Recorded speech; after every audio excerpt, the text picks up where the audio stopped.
네, 여러분 안녕하세요. 뉴스입니다.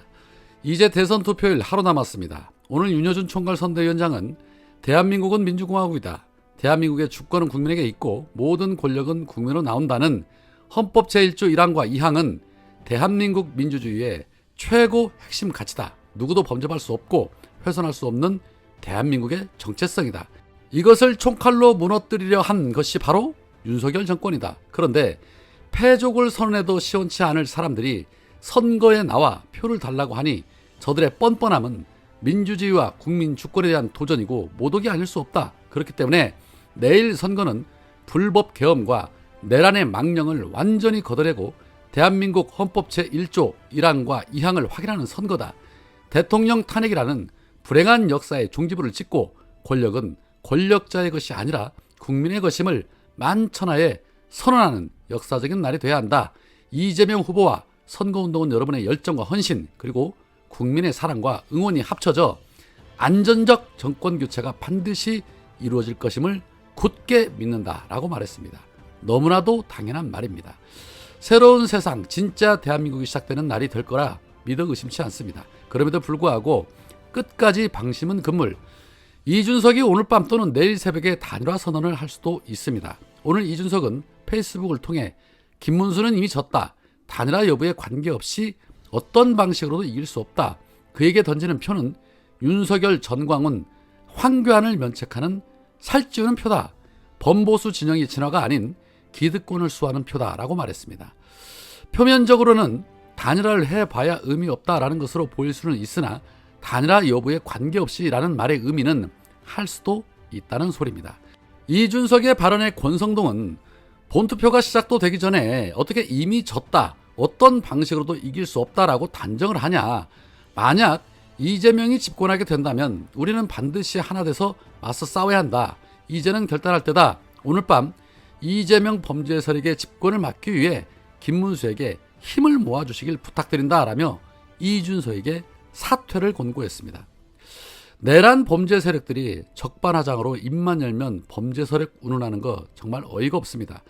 김민석 의원은 이준석의 명분을 억지로 만들어서라도 김문수를 지지하고 사퇴할 가능성이 실제로 아주 높게 남아있다라고 주장을 했습니다. 그 이유로 이준석 당신 때문에 표가 갈렸다 이런 이야기를 안 듣는 게 이후에 더 낫다고 생각하는 측면이 있다. 더 큰 것은 결국 명태균 리스크라든가 이런 것 때문에 이준석이 여러 가지 사안들이 선거나 정치와 상관없이 본인이 법적으로 책임져야 될 사안 등등이 있다고 생각이 된다. 어차피 이준석 입장에서는 그런 것들을 방어하기 위한 방탄우산이 더 필요한 게 아닐까. 결국은 원래 있던 친정인 국힘 쪽으로 돌아가는 것을 선택하는 동기가 너무 명백하게 존재한다는 생각이 든다. 지금까지 명분이 없어서 못한 것이다 라고 말했습니다. 저는 김민석 의원의 주장에 적극 공감합니다. 본인 살기 위해서 또 정치 생명을 계속 이어가려면 지금의 개혁신당으로는 어렵죠. 또 빚더미에 떠안는 문제도 있을 테고요. 하여 입만 열면 거짓말이 자동으로 나오는 국힘 DNA 본능 막판에 또 드러날 가능성 매우 높다고 보는 것이 맞습니다. 지켜보면 알게 되겠죠.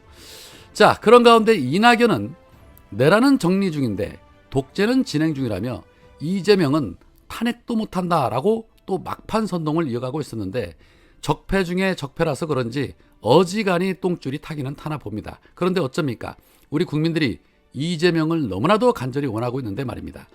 물론 대선이 끝난다고 해서 적폐들은 포기하지 않고 계속해서 이재명을 끌어내리려고 할 것입니다.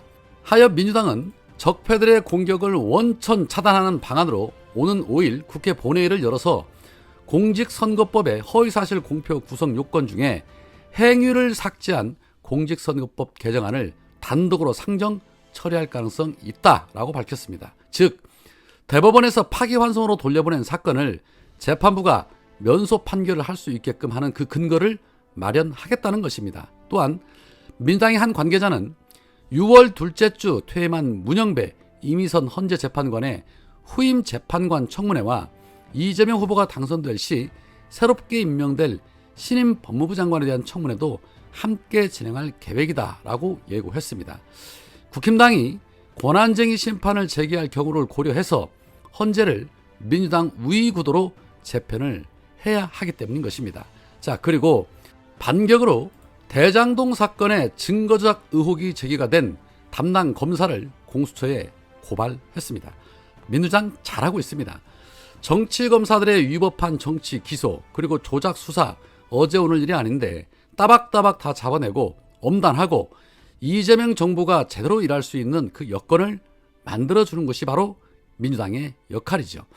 그리고 뉴스타파발로 터진 리박스쿨 의혹 일파만파 커지면서 지금 곳곳에서 증거 은폐들이 시도가 되고 있는데 민주당은 이 사건을 국기문란, 사이버 내란으로 규정을 하고 이재명 후보가 당선이 되자마자 특검을 추진할 것으로 보여집니다. 리박스쿨이 주도한 교육에 김문수 TV가 협력사로 되어 있는데 김문수 빠져나가기 어려울 것입니다. 그리고 오늘 사세행이 김문수를 허위사실 공표죄로 고발했습니다. 교육부도 리박스쿨 대표 손유숙을 교육정책자문위원회에서 해촉을 하는 등 손절을 치며 애써 몸부림을 치고 있는데 이주호 역시도 빠져나가기는 어려울 것입니다.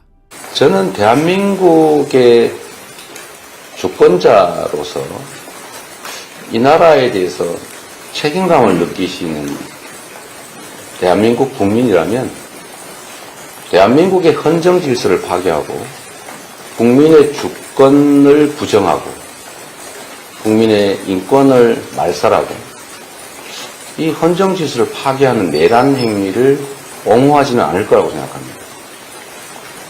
다만 마치 새로운 체제가 예를 들면 김문수 후보 체제가 내란과는 무관한 것처럼 오해하시는 분들이 계실 수는 있다고 생각합니다.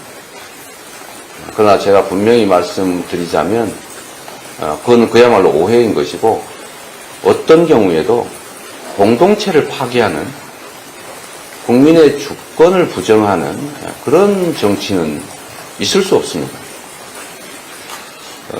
그런 오해에 기반해서 또 지지하는 분들이 계시겠지만 또 그분들도 역시 대한민국 국민들이기 때문에 일단 선거가 끝나면 그 결과에 모두가 승복하고 그것 역시도 우리 주권자들의 결단이기 때문에 존중해야 된다고 생각합니다.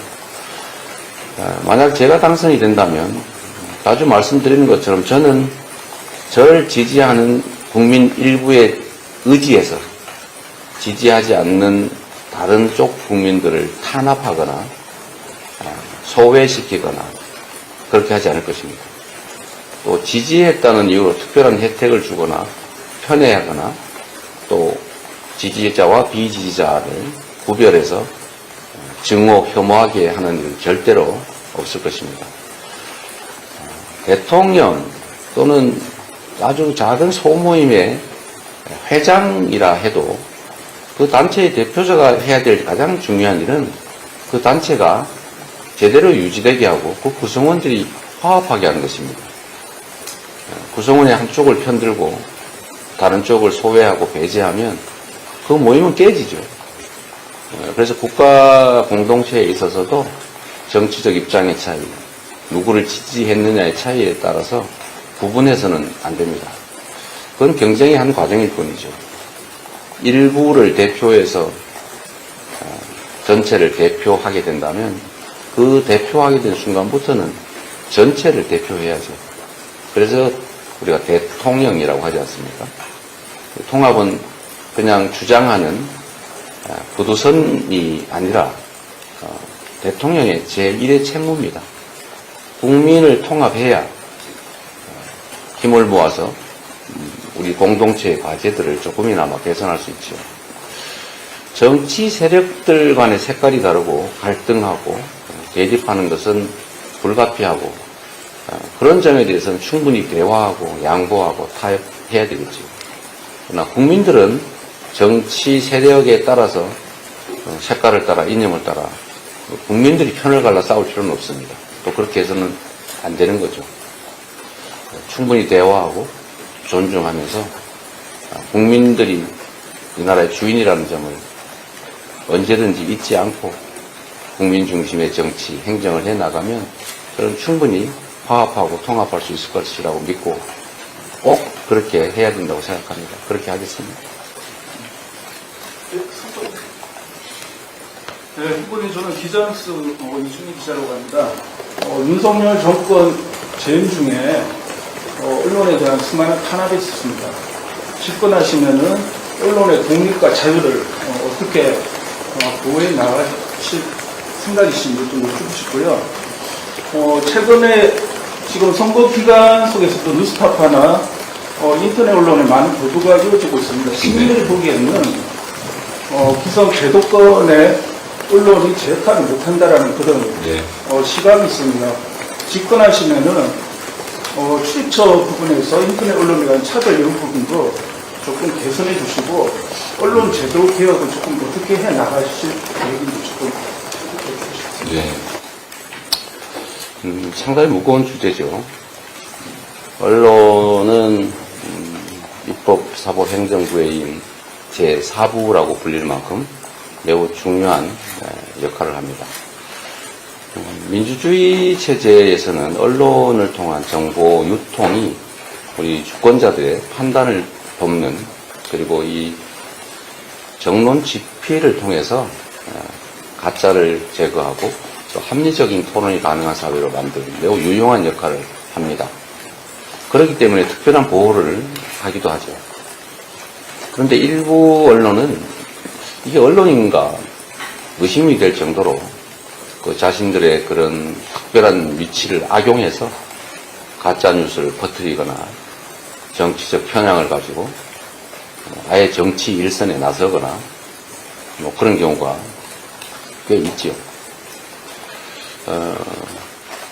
정치적인 목적을 가지고 악의적으로 가짜뉴스를 만들거나 아니면 실제 사례를 조작, 왜곡하는 데에 대해서는 그 보호되는 만큼 특별한 제재를 가해야 된다고 생각합니다. 또 반대로 언론의 규모가 크든 작든 관계없이 제 역할을 제대로 한다면 충분히 그에 대한 보호라면 좀 지나칠 것이고 지원이 필요하지 않겠느냐 그런 생각을 합니다. 그런 얘기가 있죠. 언론이라고 하는 게 이제 제재와 규제만으로 과연 제대로 그 언론 시장이 활성화되겠느냐. 충분히 지원하고 또 힘없지만 정말 정론 집필하는 그런 언론들에 대해서는 제도적인 또는 재정적인 것까지는 모르겠습니다. 지금도 일부는 하고 있죠. 그런 가능한 범위 내에서는 좀 균형 있게 언론 생태계라고 할까요? 그런 걸 잘 육성할 필요가 있지 않겠냐 그런 생각이 듭니다. 말 잘못하면 이게 또 난리가 날 것 같아가지고.